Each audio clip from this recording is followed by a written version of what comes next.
That we're a little bit down the road, about 10 years from now, and it's 2033, and you're playing a game on your phone.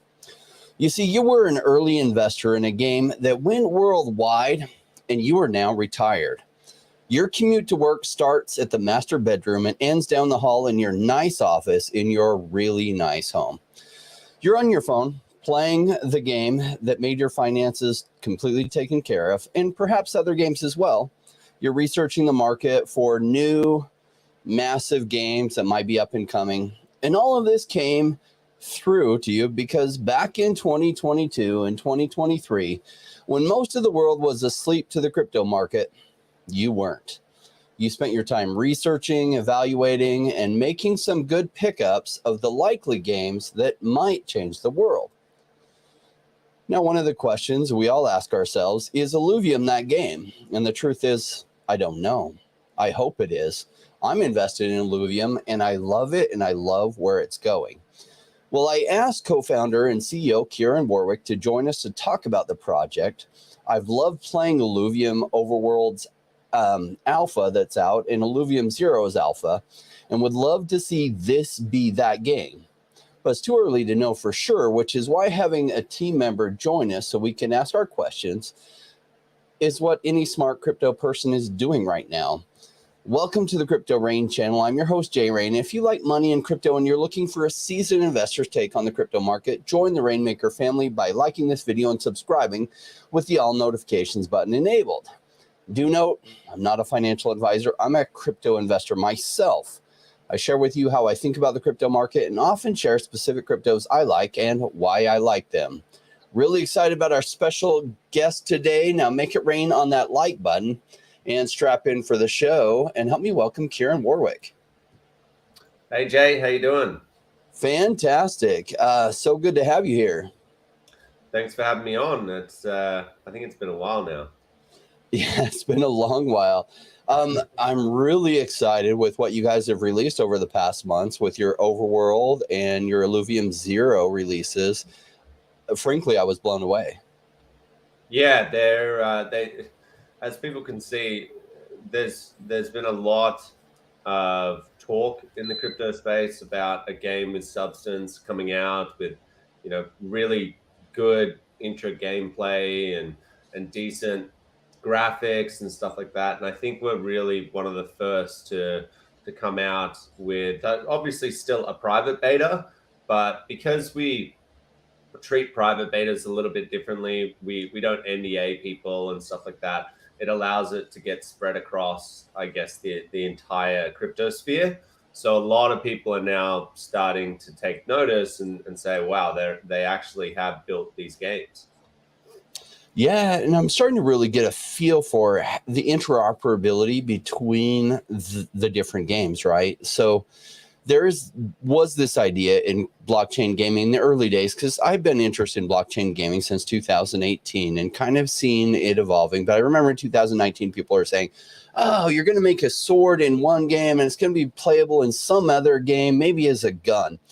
Never really made sense to me, and I don't think that's the way it's going to come together. What I think you're going to have is these different game studios producing kind of games that work together, which is what we see with Illuvium Zero and Illuvium Overworld, in that resources that you produce at one are then needed for the other, which is really cool, seeing kind of how that might start interacting. Yeah, it's not groundbreaking in the sense that it's your Ready Player One experience, right? Where you're talking about a world that you can bring in any project's character. You can start socially meeting with people and seeing their characters and utilizing their different skill sets and whatever. Like that probably will happen, right? Once we get VR and AR technologies up to a certain point, that probably will happen in the next sort of 10, 15, 20 years. But certainly right now it's not possible. And what we've realized is, but again, that's okay, right? Because this is still a much better experience than your typical studio that has gated fences around their IP in different games. We don't think that should be a thing, right? Like where you take Riot, for example, with League of Legends, you should be able to take those characters and start, and your actual League characters should be able to transform into other games that they build. And they're talking about building an MMO now. They've got Teamfight Tactics. They've obviously got the MOBA in League of Legends. We want to connect all of that, right? And make it this seamless experience where you can take one character or one NFT and bring it into another world. And we've got that now with the 3 games that are out. But the really cool thing is when we start building additional games on top, and you can start anything that you capture, any alluvials that you capture in the overworld, they're essentially your ticket to this next game that we create, whether that is a dungeon crawler or a tower defense or a racing kart game. You can literally take your character and port it into this new game without needing to download a new game, without needing to go into a different universe, without needing to purchase anything, whether it be a game or an asset or whatever. You've literally got it and you just walk in. I think that's really where things are going. And if you remember when you watched the game, what was it? Ready Player One, right? They talked about how the game was actually started forever back, right? So like 20 and 25 years prior, and it shows some clips of the early days when they're playing. And so like we literally are in those early days of, 20 to 25 years from now, some games will have become massive. And what I like about blockchain gaming is this idea of ownership, because before you don't really own anything as a player. You've earned all these massive assets. Maybe you've even invested because you think it's investing, but you don't own them. You've invested $2,500 or $3,000 over a period of time in all these skins, and that's all trapped. And the game developers talk about it. They talk about having it trapped, and that if you leave, you can't sell that to anyone. And so it's trapped value that they know it's gated and they want it to be gated. So it's going to be new companies that usually come in and disrupt that, because all the existing companies want to keep it gated so that the value is trapped to them. And what they don't realize is a really terrible to play game, in my opinion, that's my own opinion, that came out a couple of years ago. I was an early investor in it, called Axie Infinity. And I remember the first 18 months before anybody was talking about it and wondering if the project would even survive. But I like this idea that you own the things. And sure enough, it far exceeded my expectations when it hit. And they just made a little bit of money on this transaction that happened. And then they made like $1 billion, which was crazy, on this little transaction with non-trap value. And it put all these other game developers to shame with their trap value and just showing what could be possible. And their game was very limited. I didn't like the play style. And it was very one-dimensional with the smooth love potion. And yet it became this worldwide phenomenon, only hitting the 10th highest played game for a brief short period of time. So it didn't even reach the top 1, 2, or 3. And yet the game developer made a ton. But also lots of players made some money, which was exciting to me to see where blockchain can go. Now, it's going to go farther when it's a game that people really want to play. And I'm excited about that. And that was the first evolution. And congratulations to the team behind that proved this model, because I remember being an early investor in it thinking, I think this is going to go far, but is it? I think I'm right on this, but I can't say I know.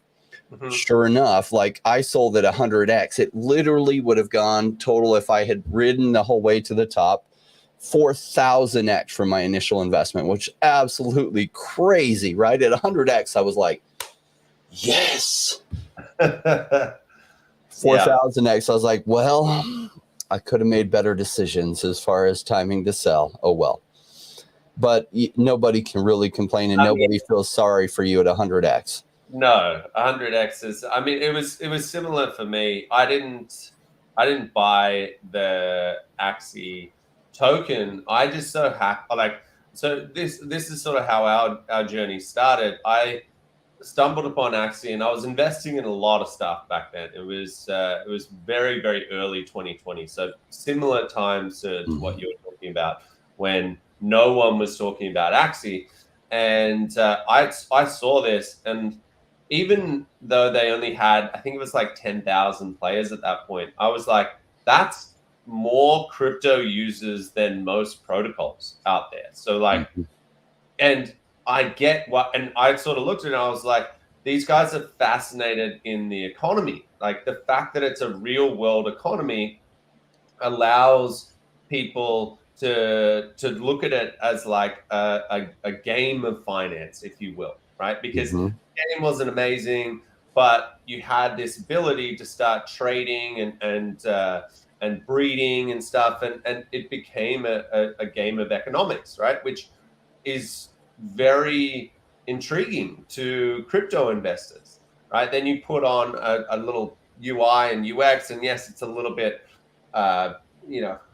indie style, and it was a little bit lackluster, but it still went ballistic, right? So I looked at that, and that was when I went to my brothers, and I was like, this is it, right? Like I've been looking at building a protocol in this space for like 12 months. Screw all the other DeFi ideas that I had, and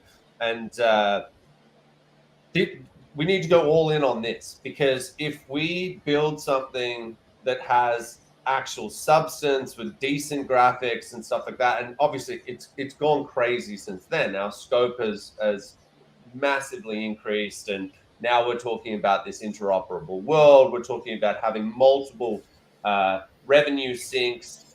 We've built a tokenomic structure where all of the value, like Axie Infinity, you've got this real world economy, but we went one step further and said, actually, instead of that real world economy existing where that trading fees go back to the publisher, in this case, Sky Mavis, how about we flip that on its head, and all of the trading fees, all of the in-game fees, even things that are outside of the games like merchandise and experiential products and stuff like that, let's give all of that revenue back to the token holders and see what happens there, because it's all about network effects. And if you've got some guy who's like yourself, right, who's invested in a project, and then all of a sudden it's not just the 100x that you have, it's the I'm 100x, that keeps on growing as well. But also there's this other stream in here where the more people that are playing, and the more the larger the audience gets of addicted players who are happy to buy a $20 skin or cosmetic or emote or whatever it might be, I get my portion of that as well, right? Then there's only a finite amount of ILV out there, right? And we, as people take their rewards in SILV too, that amount goes down and down and down, right? Like it can potentially go down to 7 million. So at some point, people are going to be like, well, I want an ILV because I want access to this revenue stream. And that's why it's so important, like what you're saying. Obviously, I'm not giving out financial advice or whatever, but that's why it's important to get in early before any of this starts, because that's the mechanism that we've built. What's funny is it was one of my viewers that brought Illuvium to my attention in 2021. And they're like, hey, check out this game. And this is before we did our first interview. And I was looking, I was like, oh, how did I not know about this? Oh my gosh. And the token had already gone to $400. And one of the things I don't do is I don't chase green candles. And so it went up even further, right? But like it went all the way up to 1800, which in the early days of a lot of way tokenomics work is sometimes you get this big run up, especially when you're in 2021 and everything's going way up. And I was like, I'm going to wait till it settles. And so like I've been constantly watching it, right? And once it went below $60, I was like, oh, that's my green zone. That's my buy zone. But it hit 40 and I was like, okay, what am I going to move around so that I can pick some up? And, you know, it just recently jumped up to like 60. And so I was like, I just bid it and bought some. I had loaded up on land on the actual land sale, right? And loaded up. I've got like 22 pieces between many of the different things. But I was waiting to get ILV, and I know there's a bunch of unlocks coming in March. What I can't tell is like, it's going to go back below 60 or not. And I'm not going to ask you that question because I don't ask founders about token price as a general rule. But I'm like, okay, it's in my green zone. I'm like really excited about where it is because like you were talking about, it doesn't seem scarce right now. And there's like unlocks and other things coming, and we're in this bear market. So people are passing up on it. That's fine. That's great because I'm a buyer when people are passing up on things where I see the fundamentals are great. What a lot of people don't realize until it's too late is looking at the fundamentals. Like Axie Infinity made sense to me because at the time there was no AAA level games. There was Axie Infinity and a few other things that didn't even have as strong investors behind it and everything. And so like Axie Infinity, I bought the land at the land sale is what I actually bought in January 2019. And for the next 18 months, it did absolutely freaking terrible with the whole rest of the market.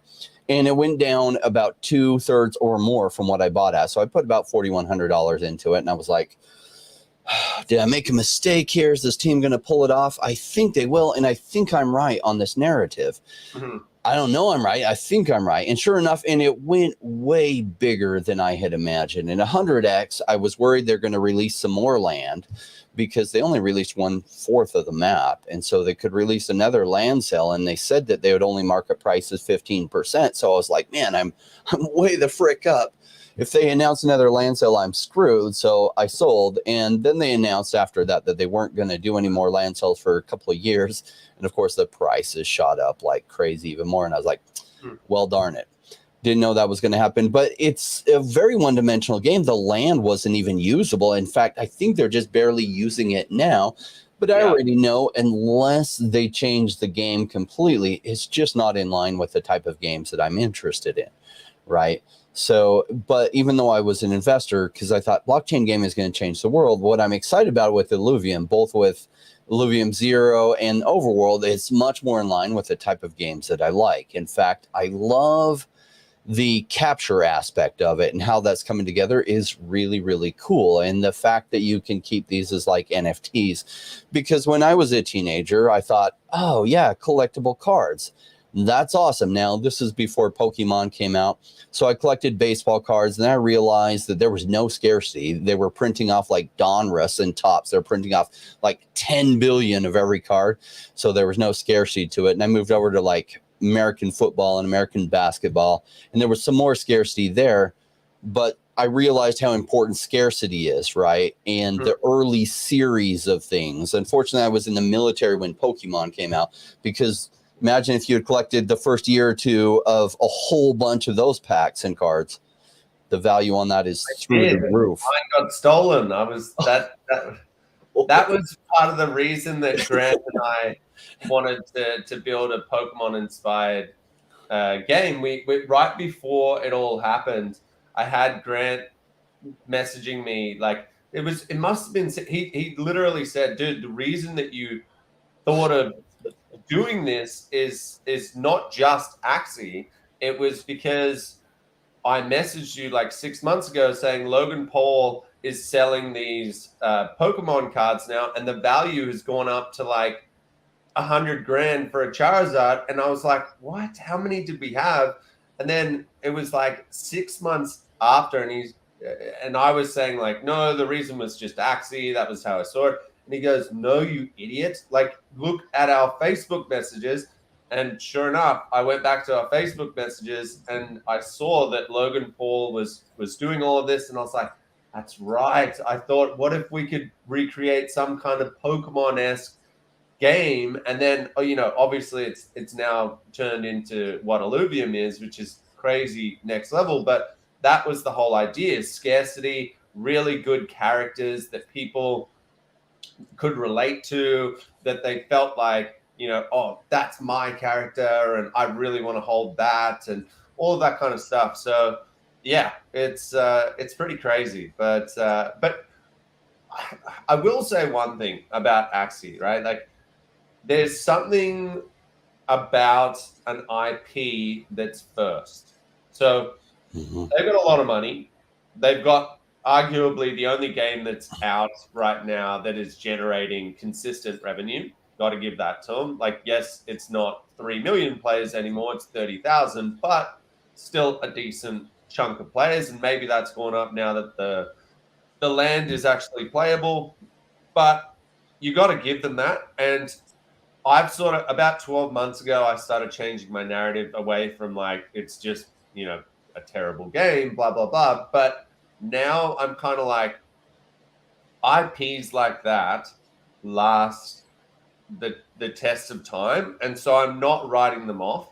And I'm actually sitting here thinking, like, do I pick up a bag of AXS? I haven't ever held that token. I've only ever held the land. And I made, like you, a stupid amount of money off that land. But I'm like, they've got a lot of money. They've got a lot of players. They've got a lot of conviction in their token holders. Sky Mavis is obviously growing and becoming a better studio over time. It's probable that they're going to come out with something, and they've got a lot of learnings over the past 4 or 5 years. It might not be a bad call to go in a little bit and expose myself to that. So I'm not against Axie in any way. I have to give them some props. They made some really important pivots that they did a phenomenal job on. Some of the pivots were, they used to be on the ETH chain, right? And then transaction costs went out of this world, and they created the Ronin side chain. They ported everything over, and they made it really smooth, and they did a lot of great things. Like later, their Ronin chain, like the bridge got hacked. That happens in the crypto space. Yeah. I felt like they resolved it good. They hired a whole bunch of PhD economists to come in and try to help them reshape the game. And I haven't followed it too closely, but they have created this intellectual property that of itself has value. And I think if they use some of them, and they're also very revenue positive, that they could come in and they could make whole new games that work with their ecosystem. Yeah. And become this long-lasting, thriving thing, which would be awesome to see. And I have to give kudos to the team because they weren't the only ones working on this. They were one of many. They're the only ones that really nailed it. Still, it's not my type of game to play. As I was playing the game, it's just I don't card games aren't my thing. And so it was kind of like an electronic card game. And so like after playing about 6 hours, I literally wanted to claw my eyes out trying to earn enough smooth love potion to breed, because it's just not my gameplay style. And I was like, and I just broke down and I bought some so that I could, some smooth love potion so I could breed, so I could understand the mechanisms better about where this is going, because I like to play the games that I'm investing in or thinking of investing in, so I could see if their mechanics are right, that they could get mass adoption. Well, it did come out. They also rewarded, so I was one of the early land holders. So they airdropped me 20,000 of their AXS tokens. And when their AXS tokens first came out, they said, oh, by the way, these will give you a vote in the DAO. And I thought, what do I care about a vote in the DAO? So I sold the tokens at 40 cents. Thinking, I got an $8,000 airdrop. That's awesome. How amazing is that? That's more than my entire initial investment. What's that? When did they do the airdrop? Because I had the land in probably like maybe Feb of 2020, something like that. So what it was they initially gave you these Luna tokens if you actually opened up the chest yourself. And so what the airdrop was to replace the Luna tokens that they had given you. And so, because they went from Luna to, they later decided to do their actual, like an AXS token. So I think it had to do with the Luna tokens that you had, giving you an equivalent amount of AXS tokens. So they then airdrop people who played, were some of the early players. They airdropped them. Like, I remember I got like an extra $10,000 USDC worth of AXS tokens, like maybe it's a year and a half ago. I was like, what's this about? And I reached out to one of my friends, like, oh, you must have been one of the early players. I was like, yep. Which is cool that they rewarded their community so much. And those tokens later, they came out with the AXS token. They said, oh, we're going to return some revenues to the DAO. And I was like, oh, I wish I'd understood that use case. I would have held on to the token, because it did go from 40 cents all the way up to what, $200 and something at the top. So that was literally $4 million worth of tokens. they were in like the top 5 market cap in the world, like outside of Microsoft and Sony, which obviously it's very hard to decouple their principal stock with their gaming division and stuff like that. But when you're talking like Ubisoft and Riot and stuff like that, for a game that's been out for a studio that's been around for 4 or 5 years with a single with a single title back then, that's just sorry, that's just what shows you how powerful the network effects are in crypto. It's insane. Like we went up to 1950 in token price, which gave us a stupid valuation for a game that wasn't out. And just keep in mind that we didn't even have a beta out or an alpha out. We'd had a whole bunch of screen grabs and stuff saying like this is real gameplay, and it was like we weren't duping anyone or anything, but the hype was so big in this space that things went a little bit parabolic and maybe even ridiculous. But that's the space that we're in. So I think that was just phase 1 of the ridiculousness, and phase 2 of the ridiculousness is going to make that ridiculousness not even look big at all. And so that's what has me excited. And people say about these market caps, they don't understand the way market caps work, in that they're like, oh, that market cap is so unrealistic.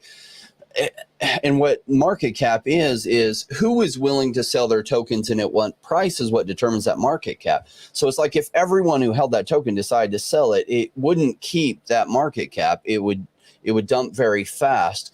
And so market caps can hit prices that are absolutely ridiculous. And we're going to see more of that, is my thesis, right? So I happen to be right on Axie Infinity, more right than I even knew. I think Illuvium has the right recipe that is going to go gangbusters, is my thought when it comes together, because I'm looking at the recipe you guys have put together and I'm like, I know what this recipe adds up to. And if it cooks just right, it's going to be freaking amazing. And I'm excited about where that's going. I did have a question about the land. And so talk to me about the integrations between fuel for people that are producing land, because in the overworld game, it takes fuel in order to get the shards. And if you think about shards like Pokeballs, for the audience members that haven't followed it really closely, in order to capture the alluvials, you have to cure your shards, and that's going to take some fuel. In order to travel to the different areas, depending on what tier you're traveling to, it's going to take different levels of fuel to get there. And either you can buy the land and earn the fuel yourself, or you can just buy the fuel off the market. Talk to me about how the fuel production works, because now that I've had a chance to play around with Illuvium Zero, I'm starting to get a feel for the production. They then can sell that. We can then sell that on the open market, and then buyers buy it on the other end in order to use it. Or how is that interaction going to work? Yeah, so right now, as it stands, it's on rails, which means that the maximum that the in-game prices can fluctuate is 25% up or down, right? And as you said, there's different interactions in the overworld that require the 3 different fuel types, right? So there's Hyperion, there's Kryptons, and there's Solons. And depending on what deposits that you get on your land, and everyone knows that now, that's been revealed, that's what you're able to essentially extract from your land plot. Now, if for whatever reason we find that that people are traveling more, or they're fusing more, or they're crafting weapons more, or whatever interaction, right? Because each one requires a different type of fuel. It's our job to balance that out, right? Because we don't want a situation where someone's like, yes, I've got a Solon tranche in my land that I can extract from that and get a whole bunch of Solons, and other people have Hyperion and they're like, well, that's hardly used in the game, right? Like it's our game designers' job to ensure that it's very balanced, the amount of use case for each fuel type, right? So that's the first thing. But the plan is to see what happens once the game launches, and work out how does that balance work, and then secondly, how much does the fuel fluctuate, right? Because at the point that if landowners decide I don't want to sell any fuel into the pool, you have the potential of interactions inside the overworld going up by 25%, right? Which means that they're going to be getting a premium for their fuel, which is cool, right? Like that's this real world economy that we're talking about. But we step in at that 25% mark and say, hey, if you guys all decide that no, we're not selling anything for the rest of time, then theoretically the price is going to go up through the roof. We step in and say, no, if it's $1 for a travel, it can be maximum $1.25. And the idea behind that is to keep it affordable for game players, right? So I was talking with Scoriox, who's one of my favorite people that covers like Illuvium in depth all the time. I love his videos and I love the way he looks at things. And so we were talking about this, and the idea is, because if you didn't have some kind of rails, right, what would happen is people would pay to travel. Like, say we hit a bull market again and things go crazy, and say Illuvium does what I think it could do, and all of a sudden you have 100,000 players and then 10 million players, right? Travel would go through the roof, the cost of travel. So some new player would come in, they spend $1,000 to travel to a tier 1 area. And then they would like maybe capture a few alluvials, and maybe they sell one, and everything would inflate way high. But then when things cool down in the crypto market, things would deflate really high.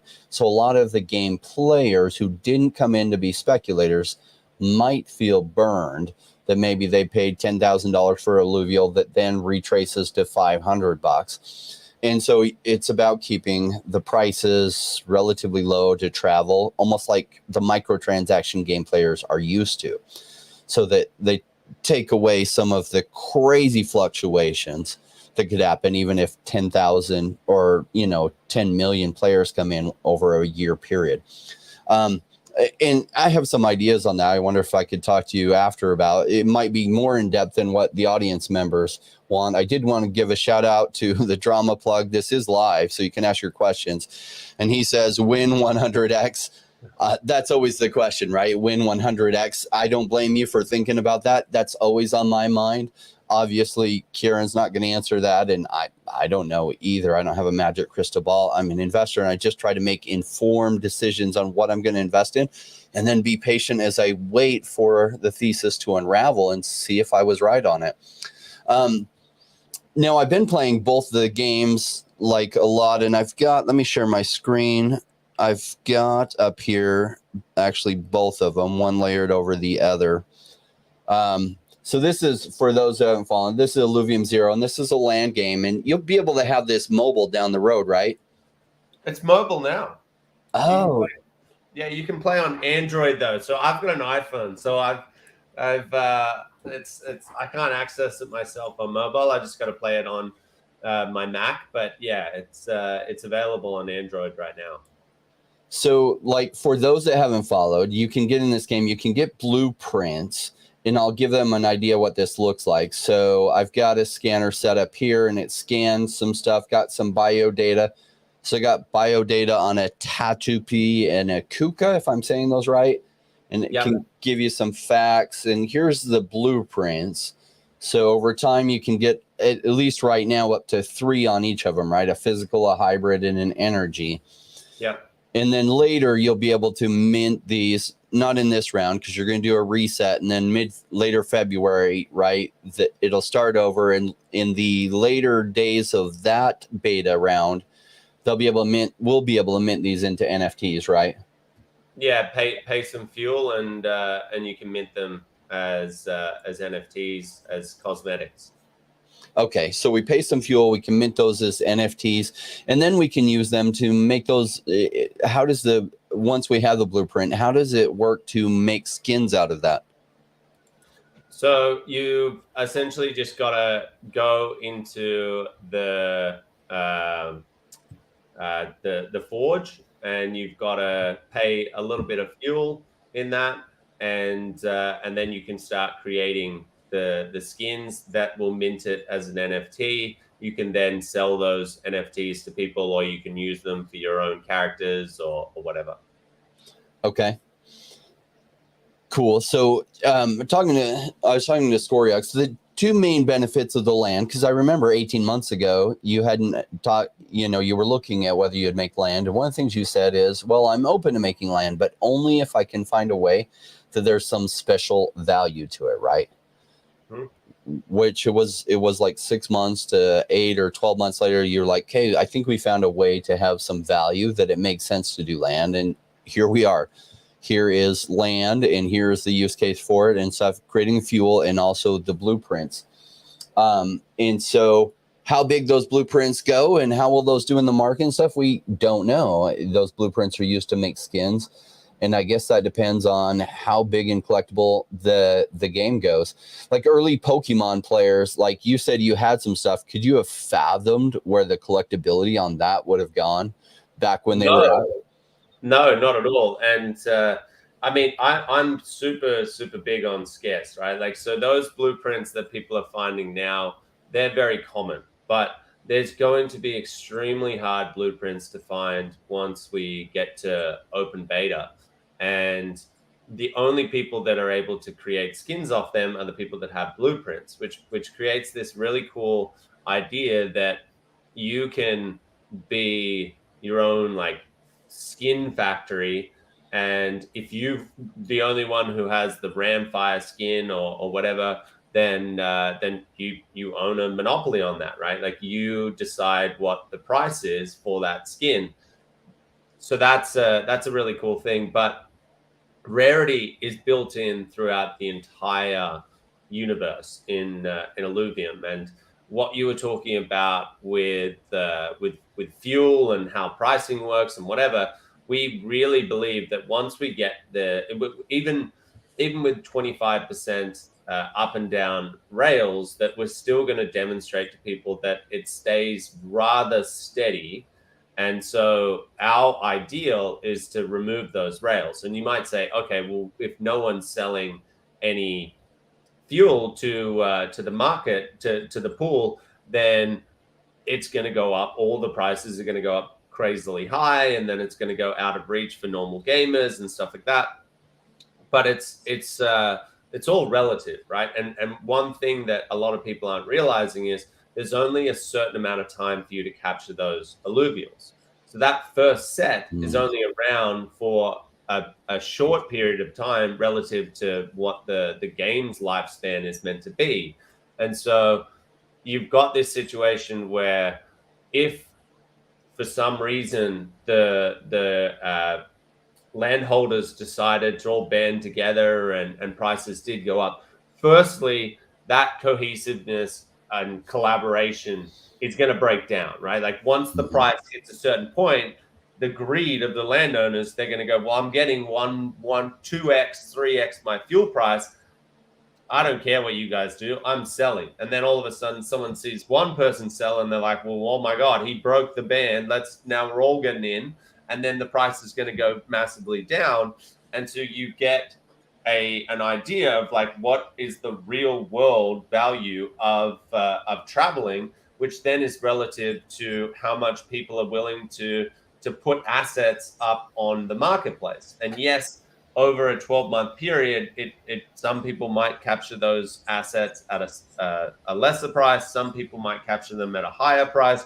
But then you've got the addition of a new set comes out, right? And so if you're like, well, I'm not traveling today because price of travel is so high, you only have a certain amount of time to get in there and capture all of these alluvials. And so, yeah, it creates a real world economy, which is part of the fun inside of Illuvium. It's all about how can you capture as many of these creatures as possible and get value out of them. Or you can go the free to play route and not worry about the economy whatsoever. And in that case, you're just playing for the fun of it. And as you've seen in Web 2, people do that day in, day out, and they don't care about having a real world economy. So it's about just having a mix of both. What I love about this is these crypto winters are the most amazing times. If everyone could rewind time 4 years ago and buy as much Axie Infinity as they could and watch like the AMA that Axie Infinity did, that they would, except you can't rewind time. And what I love is we'll get like a few hundred views or maybe even a few thousand views of this in the next 6 months. And in 2 years or something, my prediction is like, and it goes crazy, there will all these people watching it after the prices have already gone crazy. And they'll be like, oh my gosh, I wish. Because sometimes people don't see the vision till it's already realized. Like I realized this when I did real estate and real estate investment for 20 years. And I was driving around with this guy that was talking about land investment, and we were just kind of driving around socially. And he's like, see that corner right there where they just built a Walmart and they're building a Panda Express? And I was like, yeah. And he's like, my family had the option to buy that 20 years ago for $30,000. I was like, that piece? And he's like, yeah. Well, why didn't you buy it? Well, because there was nothing there. I was like, of course, it was 20 years ago. There was nothing there. But that was right along two major streets that the dirt roads were drawn out. You knew it was going to be an intersection. Yeah, but there was nothing there. And I was like, well, I wish we could go back and buy it. And it's like, yes, but you wish you could go back and buy it now because now you see what it turned into. But you actually could have figured that out 20 years ago because it was always going to be a major intersection. I was like, look, I can take you 2.5, 3 miles north along where the road is, where it's now dirt road, and where it's going to intersect with some stuff. I can't get you 20 acres for 30,000, but I can get you 20 or 5 acres for about 30,000. And probably in about 20 years, it might be worth about $2 million an acre, like this is now. And you're gonna, but there's nothing there. Yeah. And I was like, of course there's nothing there. Why do you think anyone would sell it to you for that price? Because what he was hoping for is to see that it's all there and be able to now buy it for $30,000 for all 20 acres, when now it's going for $1 million or $2 million per acre, depending on which acre it is. Yeah. And it's like, I get it. And so I call it a golden vision of being able to see the recipe and be like, I think I know what this adds up to, and taking the risk and risk being wrong, because sometimes we're wrong. Some of the projects that I've invested in have gone to zero. And some of them I'm like, wow, good team, great idea. And just the timing fell flat and they didn't have enough money to make it through. And it's sad, but that's part of the game that we play in, you know. And sometimes people reach out to me and they're like, they rug pulled. I'm like, no, they just flipping failed. And we're if you think about what we are in the crypto space, we're early stage venture capitalist investors, and we're early stage enough that you can't tell where this is going to add up to, but you're making some guesses, and some of them turn out right, and they're called Axie Infinity, and they go 100x. And I even bought bad. I bought at their launch. Had I waited till like when you bought, you probably paid a lot less than I paid, because the prices declined for 18 months and everyone was saying, oh, they're dead, nothing's going to happen. Yeah. Then they went absolutely crazy, and everyone thought you were a genius for having bought when it was cheap, right? And unfortunately, thankfully, I'm stubborn enough that I didn't sell when the prices went down, because I was like, no, I'm going to hold it to zero or hold it till I find out if I was right. And I was right, but then I sold way too early. And that's one of the challenges in this, that sometimes people come into space, they think that you can have this perfect ability to know what's going to take off and what's not going to take off. And that's not how it works. I invest in a lot of projects at their early stages, and I assume that half of them will fail, though I hope I'm good enough that they won't. And then some do really good. Now, the reason I asked you to come back on, I'm so impressed with the way this is coming together and a lot of the decisions that you're making that's got me really excited, right? Because I'm a gamer at heart, right? So I grew up on Nintendo, and before Nintendo, I like saved up all my paper out money to buy a ColecoVision. I don't know if you remember those days. Boy, but it was early days, and like where it's gone is absolutely amazing. The level of gameplay that you can have is crazy. And I remember my mom telling me when I was a kid, stop playing video games, you're wasting so much time. And I was like, I'll show you one day, Mom. Yeah. And like, my wife sees me playing Illuvium. She's like, what are you doing? I'm like, working, baby. Yeah. What do you mean you're playing a game? Exactly. It's pretty crazy, actually. I don't think many people are putting weight on getting inside these betas, like, because once I call it the mad rush, right? Like, as soon as we don't sell any NFTs for the game, apart from land, which you need to have people, you need landholders in order to be able to work the economy. So we had to sell those. But if you take them out, the main asset in Illuvium are the Illuvials, right? The creatures that you capture. Obviously, things like weapons and armor and augments, they're all needed. They're very good. They enhance your team's ability to win inside the arena. But it all starts with the Illuvials. And if you've been in that beta and you've been playing it and learning like how to use the movement mechanics, what ores you should be looking at, how to maximize the amount of energy that you have in a region, how to shoot well, like that's a huge learning curve there. Like you really want to learn like all of these different facets, because when the great race starts and people the floodgates open up and people are like running around the overworld crazily trying to capture these alluvials, you want to be good at it, right? Like you certainly don't want to go into a battle and go up against 5 alluvials when you only have 3 and yours are less powered and you're going to lose, therefore you can't capture them. There's a lot that you can learn in these betas. And so while there's no, a lot of people complain, they're like, God, there's no, like, you can't earn anything and there's nothing to do when you play these betas.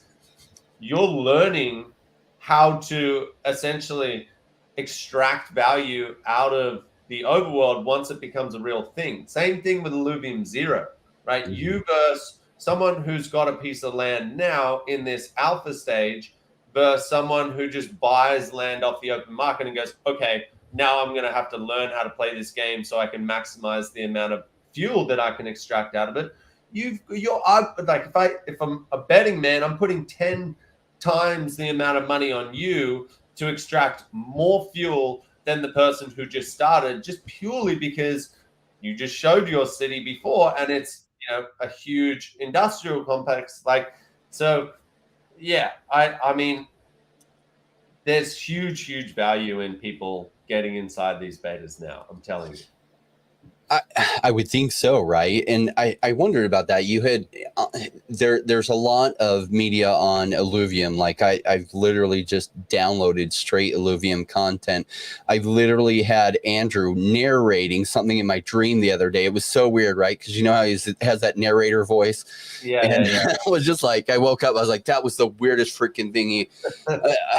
I need to cut it out on the Illuvium content for a little bit. But that's when I go into research mode, right? I like deep dive into it, and too deep perhaps. I know it had been discussed about potential rewards for those that grind and like get all the alluvials in, say, the beta. Do you know if there's been further talk on that something like that might be possible? It's not gonna, well, not for this beta anyway. It was something that I was pushing internally. I spoke to Aaron about it. I really wanted to give people some value, but we thought about it too late.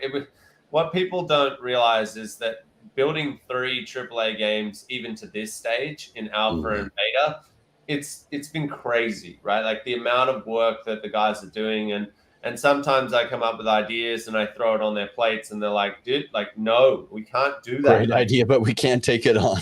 Yeah, we can't take it on. Yeah. Like we've got to just, you know, cut out the nice to haves and really focus in on what we need to build. So all of the different components come together and work. If we start adding one element in, even as simple as, hey, if you capture all 150 of the alluvials inside of the beta, then you get a achievement NFT, and you might be or an achievement emote or whatever. So when the real game starts, you can flex that and say, when I beat you in the arena, I've got this. Like, it's a great thing to have, but it's too much.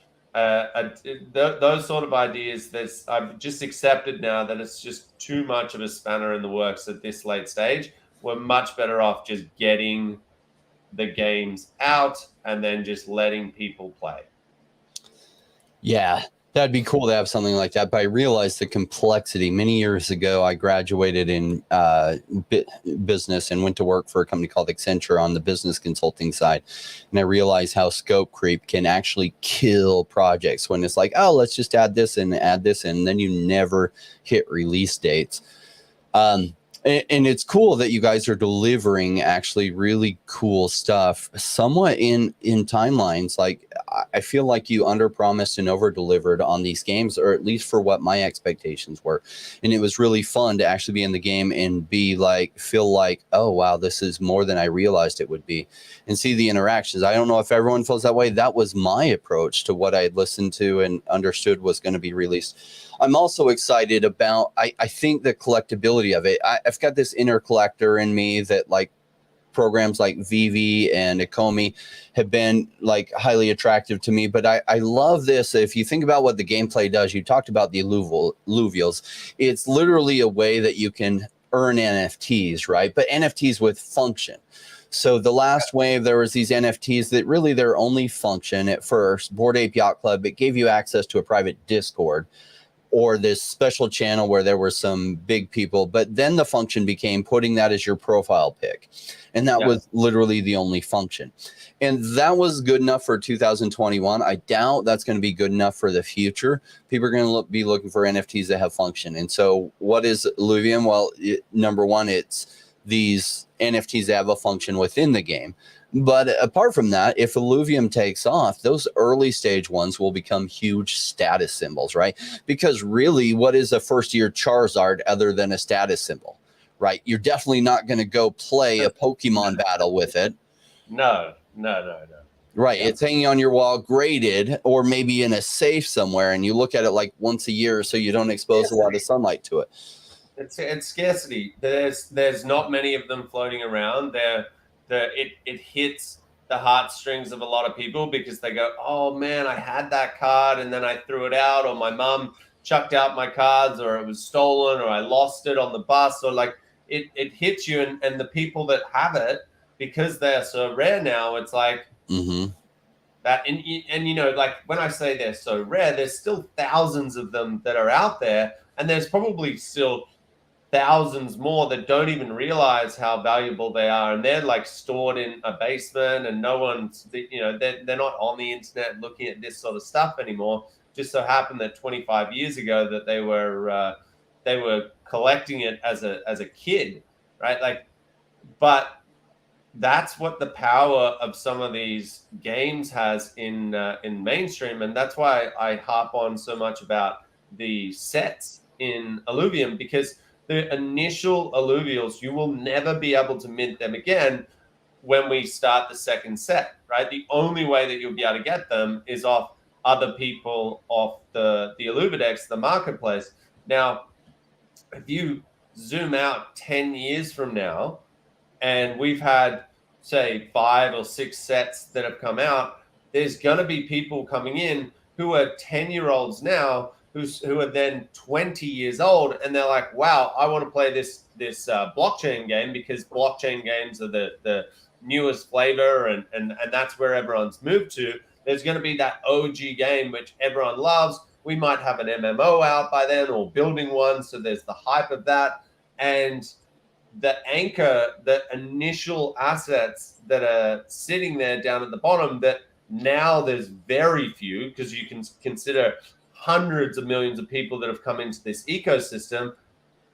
They are the ones that are going to hold the most amount of value, not just from a utility standpoint, but purely from a scarcity point, where people are like, well, only, you know, 1 million people were playing the game back then, or even 500,000 or whatever it might be. I don't know, right? It's all speculation, but they're going to be scarce compared to 10, 15, 20 years from now. And that's how you can draw the same sort of conclusion to what went on with Pokemon, if we get things right. Like, as you said, there's a lot of ingredients that are going into this recipe, like a lot of ingredients. And if we bake it right, then it's going to be a very, very awesome product that has an IP that lasts for decades, but time will tell. Well, and say the DAO makes enough revenues, and so the way it works is the money that goes into the DAO that's owned, and the company owns a bunch of the ILV tokens themselves, right? So they get a share of what the DAO makes. Is that how the company continues to fund itself for down the road? There's no company. We contract out to Illuvium Labs at the moment. They're the developer, but in terms of there's two stores of money right now, and first one is the treasury. The treasury is what funds things like Illuvium Labs, which is the development side of things, the wages and stuff like that, the merchandise, events, all of those kind of costs. And then you've got the vault. Now, the treasury stakes inside of the vault, and which means that we have something like, I think it's like 14% or something of the 1.4 million or something tokens. We stake them, and so that's how the treasury continues to be topped up over time. But it's not the same as what, say, a Sky Mavis is, where they get 100% of those revenues, and you're only making things like you're only speculating on assets, right? You can be an investor in Illuvium, not touch the game whatsoever, and you'll still earn yourself your portion of the revenues in the game, because they go to this vault. That vault then purchases ILV off the market, and then we set, which, if you can think about that, if we do anything what Axie did, right? Like they were making 150 million a month at one stage. We're buying 150 million. If we're taking ETH and buying $150 million worth of ILV off the market every single month, what do you think is going to happen to the ILV price, right? Then obviously we distribute that back to people that are staked in the protocol. And our idea, the reason that we wanted to do it in that way, is we think that people will do one of two things. They'll either sell it all, which is fine, because if everyone sold, you're going to get the same amount of up as you get down. Or they're going to go, well, you know what? I might sell 10% or 20% or 50% or whatever it might be. And then the rest, I'm going to leave staked, because then I get a higher portion of the next month's revenues that come in. So that's this system that we've built. And I'm a huge believer in this decentralized distribution mechanism, not just for gaming, for DAOs and eventually companies turning into DAOs over time, because the network effects of you wanting a product to work as an investor goes through the roof. You're going to tell, like, if all of us, it's like dividends on steroids, right? If you're looking at stocks. I love the mechanisms behind it, right? So there are some things that Axie did right, and you've taken it way further, and you're like, okay, I think this will work if we go this way. And it gives all the players and all the people who are believing in it a reason to talk to other people about it. That I think it goes completely viral at some point, unless I'm missing something. And this is just a guess. This isn't financial advice to any of the viewers. This is my best guess, is 2 or 3 years down the road, people go and they're like, oh my gosh, Rain, you were so right. In fact, you were wrong, but you understated what was going to happen. That, imagine, like, I did watch Axie Infinity go absolutely nuts, and it was crazy to me because the game was so one-dimensional, and yet because people had these incentives, the incentives drove this huge balloon, and the incentives were right. And congratulations to Axie for drawing up those incentives, because I remember the early days of Axie Infinity and the land sale, and kind of they evolved to, you know what, let's just try to keep things cheap, and we're going to make a small transaction as things help, and we hope that's enough to make money. And they really didn't have a lot of funding, right? They did an Axie sale, and then they did the land sale, and then down the road they sold the AXS token to top off some funding, but they didn't have a lot, and it was a big risk, and they were just going to take the small transaction fee, and it ended up leading to crazy revenues because other people had a positive upside, and they were sharing that upside with other people. And so you've taken that concept and gone way further of this positive upside that so there will be a transaction, but then that goes to the DAO, and then the people who own the token that are staked get the revenues from that DAO, which is going to be even crazier, right? And then, like you said, a lot of them are just going to say, well, yeah, I'll take a little bit of profits, but I'm just going to stake more. And then there's even less available to buy. So that 150, say it's the same numbers, and you have 150 million to buy more ILV tokens, the price on them is going to be a lot higher. You'll be able to buy less because a bunch of the people are going to be like, I'm not selling my ILV for nothing, right? Yeah. I'm going to hold on to this, and it will create this weird ballooning that the market cap will just go to insane numbers, which, you know, my thought is then I'm taking profits. When it gets so insane, it seems like it can't continue for forever. Like, that's usually a good time that I'm going to take some profits. Like with anything, I love how that's going. I had some thoughts on the land. I want to talk to you on something that can make the land do something similar. My background's on like economics and human behavior. And that's always what I think, because I think the land is really cool, and how you tied some incentives to that. Like you delivered on your promise. You said, well, I'm only going to release land if there's some way that from owning land, they can capture some value. And I think you designed some awesome mechanisms. In fact, it's really cool, the whole different fuel ideas, and the game is fun and addicting. My wife hates you because for the last 2.5 weeks, like she's like, why are you playing that till midnight? And I'm like, baby, it's research time, because it really is research time, but it's also fun research time. Like, it's so awesome to be in this field where I get to play video games because there's some economic benefits to understanding how the incentives are really coming together. So she didn't love it. I wanted to check out some of the comments. Bill Gardner, what's up? Thanks for jumping in with us. Bill Gardner just picked up some ILV recently. He's planning on keeping buying over time. Yo-Yo Mars says, awesome video. I'm loving what I'm learning from the discussion. I hope in the audience you're loving it too. Part of the reason I created this channel is because I think from the teams you learn so much, right? My background was business consulting. And so I've always thought about business development and investing, right? And so what are we really doing in the crypto space? I don't chase like meme coins where sometimes they're not even a team working on it. I look for stuff where I can understand the narrative of where they're going, and I look for solid teams. And one of the things I loved about Illuvium is Kieran sold me from the standpoint of, I like Kieran's tenacity, like I'm not going to give up, and I'm so competitive, I'm like going to make this happen. And not only do you say that, but like I see that in all your actions, and I've continued to see that since I started following you. In fact, when I saw Illuvium at 300, I started doing my research. I was like, I love these people behind it.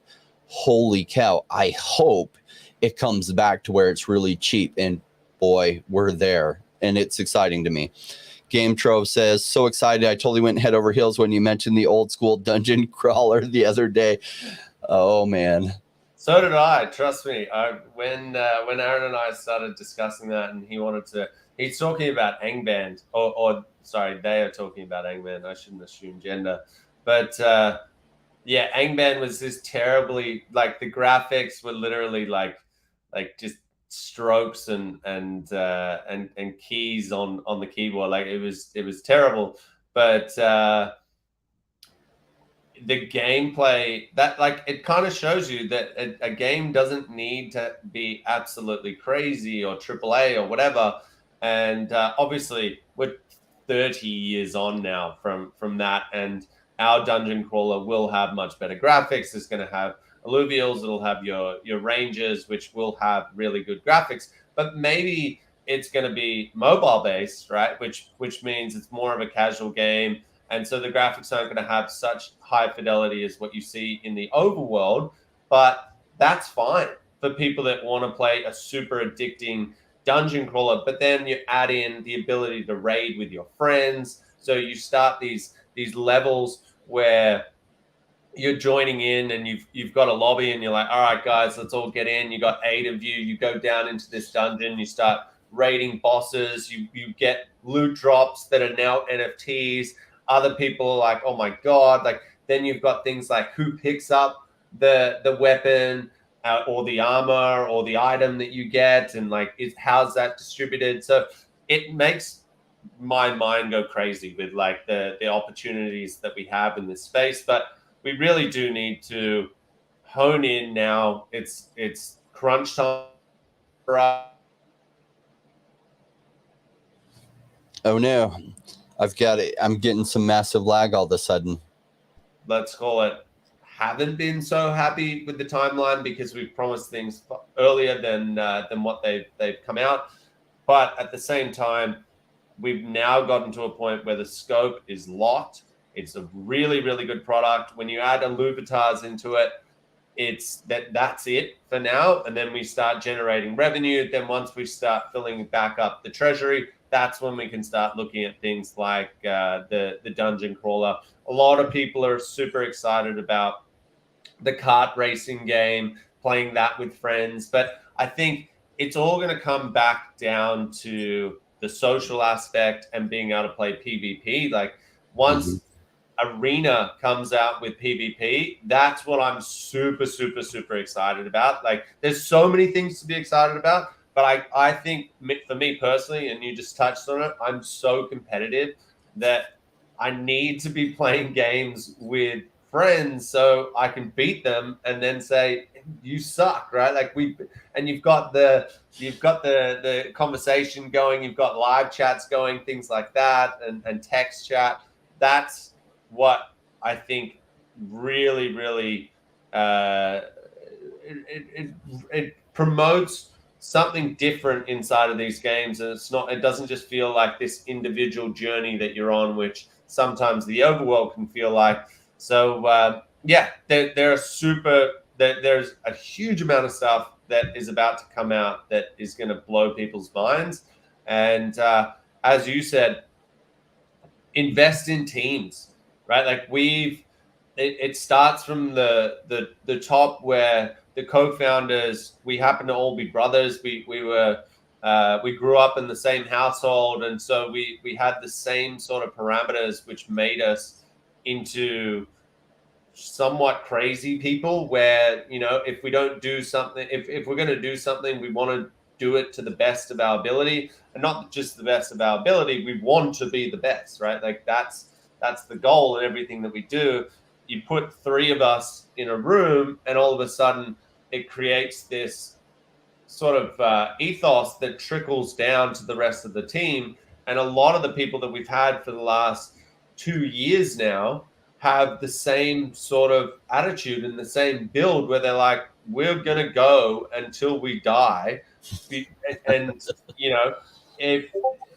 they want to make sure that they're not just the best Web3 game. They want to literally change people's minds inside of traditional gaming that crypto games can't be fun. They want to shove that in their face and say, look at this game now. We've gone so hard on this. We've done it in such a fast pace that you'll never see anything like this again, right? Like that's our attitude across the entire team. Yes, and I hope like coming up, you have the next round of the reset of Zero, like coming like 23rd of February, I think. You had announced mid this year that you'll have the open beta, I think, of Overworld, right? Mm-hmm. Is the plan, and they'll have like 3 regions unlocked, because right now it's one Crimson Waste, and then you'll have 2 or 3 regions unlocked at that point. Is that we're not 100% sure where the overworld is going to be right now? They've finished most of the blockouts, which is a huge step, but I think the point is we need to get something out. It's getting to the point where, unless Illuvitas, which there's discussion right now with the council for us to divert revenues from Illuvitas to fill the treasury back up, potentially, if we need it. Unless there's some sort of a backstop there, we got to face the reality that we are burning down our runway, and we've got to get to the point where it's like, let's launch something, let's get some revenue out. Maybe it's even a single region of the overworld, and that's what we do, right? But at the end of the day, we've got to do something to start generating those revenues, and so we don't have an exact date of when we're launching. We've intimated to people that it is going to be midway through this year. That's obviously, what does that look like? Fairly broad, yeah. Yeah, it's very broad. And the reason we're doing that is we don't want to let people down and say, like, it's launching on X date and then we miss it by a month or whatever. We've learned from doing things like that. But that's what we're targeting internally. And, people can take that broad date and do what they will with it. But the thing that I think is super apparent is if you can do the calculation, our treasury sits on chain. You can literally see how much revenue we have. How much runway we have, and therefore you can sort of deduce out of that. Well, if they don't launch by X, it's going to be really, really bad. So put 2 and 2 together, and we're not just going to build into nothingness, right? Like we're a little bit like Star Citizen that I've been following for like 10 years, and they're still like in this open beta. But the problem with Star Citizen, they will finally release. They've spent like $600 million. They'll finally release, only to realize that blockchain gaming is a thing, and people are done with this idea of you don't truly own those assets. Is I think what's going to happen with that game. Now, what's cool is the way you released it and the quality of it and the amount of bugs that I've had have been so minimal. This is literally better. Like, yes, it's only one area, but it's literally better than some of the video games that I played that were actually released like for the Xbox and other things, as far as less bugs and other things. I was like, man, they literally could have, if they would have connected this up to the blockchain and that you could mint those, I was like, this almost could have been like the release, and then like a lot of games you develop and improve it over time. Like I played EVE Online in 2003, right? And this is back before they enforced the ban that you couldn't sell the stuff through eBay. So I literally made about a bunch of money, I think $7,200 over 18 months selling the items. And that was so cool to me that I was making money playing a video game. And then they reach out to eBay and they're like, don't let anybody sell our stuff, and started enforcing the ban. So I've got this idea of like video games and the whole reason that people pay money for things. It makes sense, but now it's not only like they're not just not enforcing a ban, which it was back then. It's embraced and it's okay and it's endorsed. In fact, the game makers want you to do that. In fact, that's how they'll make revenues. So since that time, this whole idea of free to play came out, and then Axie started talking about play to earn. But where I'm excited about this is this idea that game makers or game players get to keep that value. And it's almost like a mixture of Pokemon cards combined with video games, and that there's going to be scarcity, and there's going to be like season 1 of this stuff and then season 2, and you'll never be able to get those season 1 things again other than buying it off somebody else. And so it introduces game playing, it introduces true scarcity, because we don't have that scarcity in other games because there's no true ownership. So even if it's scarce, it doesn't really matter because you can't sell it for what the true value is. So it's like the combination of something super scarce that if this idea takes off, down the road, some of these alluvials could go for prices that right now are unfathomable. And so that the audience knows where things have gone. Like in the bear market, I started researching because I'm a nerd. I like get in and I research the hell out of things. And so I looked at all the games and I researched what games are out there and what is the most things that sold for. And at the time, the biggest sale on a video game was like 1.2 million. And I forget the game. It's like, it's been out since like 2006, and Entropy. And like this whole like planet thing sold for like 1.2 million after somebody bought it for like 100,000, improved it and sold it for 1.2 million. Well, what's cool about Axie Infinity, some of their Mystic Axies sold for like way more than that. And that was just a very entry-level blockchain gaming, but because there's true ownership with this idea, and we're just early days. What this is going to look like 20 or 30 years from now with the games that end up being world-changing, some of those early items, like it's unfathomable what some sheik out of like the Middle East might pay for those items that, for them, $1 billion is nothing. It won't be someone, who's a plumber or something. It will be somebody that has massive money that they're looking for a flex. and they can pay crazy money because they want that flex item and what Imagine that if might you look could, like. yeah, and imagine if you could go into like Pokemon Red, right? Like the original Pokemon games that I played on Game Boy. I think about that a lot.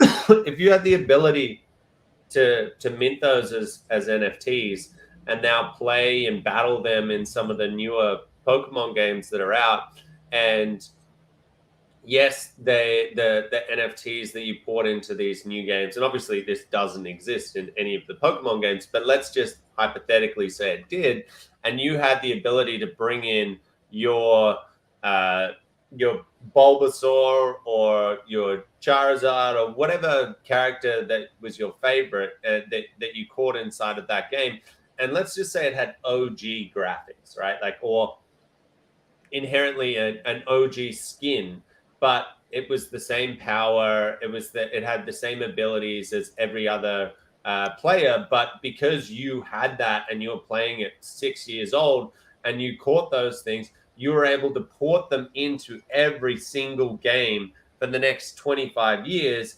People would be sitting there and they're like, damn it, I want the OG Pikachu that has, 2D graphics and is like literally pixelated and stuff like that. Like that would be valuable and cool to people because it's a way for gamers to flex and say, dude, you're a noob. I've been here for 25 years playing this IP. You've just started now.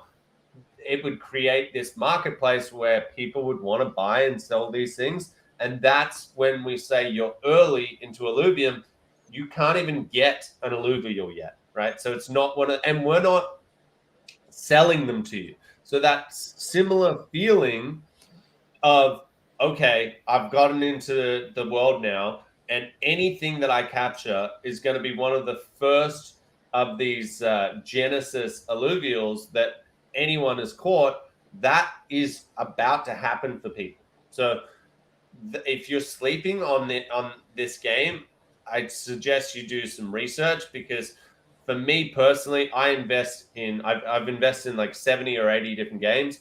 The amount of games that will sell you NFTs first is like 98%. And I'm not saying that that's completely wrong, right? Like there are definitely use cases there where that can make sense, but I haven't seen any games that are out right now, especially not with the depth that we have in the lore, the graphics, the storyline like behind it, where it doesn't matter if you have $8 trillion. If you bought Bitcoin at 1 cent and you've held that the whole way up, it does not matter. Everyone is on a level playing field. If you come up and you are lucky enough to see one of these tier 5 or tier 4 alluvials and you capture that, that's yours. And it doesn't cost you a stupid amount of money to get in there and do it. And so, I think that real fair launch that we call it is going to open up the eyes of a lot of people. And yeah, everyone still has the chance to experience that now because we're not out yet. I know you got to run. I have two real quick questions. Will there be mint numbers, like the first person who puts together a Scoriox and mints it? Like, is it going to be like 600001? So it's like that's the first freaking one, and then the second and the third, right? Yeah, they will be numbered. Yeah. Yeah, so people will be able to verify if it goes in succession like that. The first one minted, the 10th one minted. So like day one is probably a good time to play. Secondly, when you do you have to mint them later, or it's like if you capture the first one, bam, that's mint number one? Yeah, if you capture it, it mints it automatically. But if you then merge it, right, you lose that mint number. Like you can be the first to make the Scoriox, but if you catch, I forget what the first level of that, but then once you burn it to mint the higher one, right? So Fury Oxide, no, Firo or something like that. There's many. It's so cool. Many the animation with the little snake. It's a little snake guy. Yeah, it's a little one and it goes into a big one.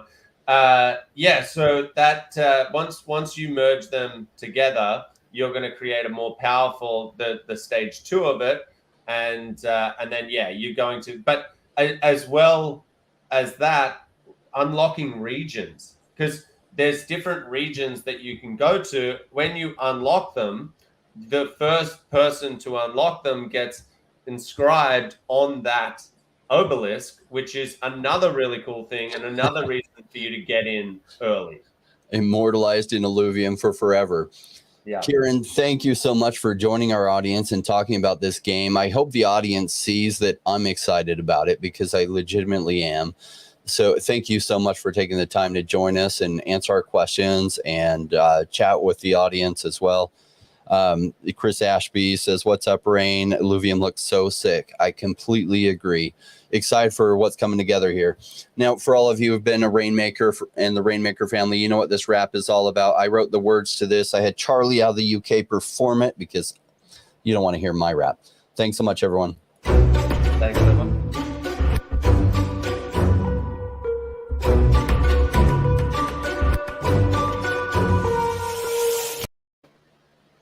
Wow. Well, that... Came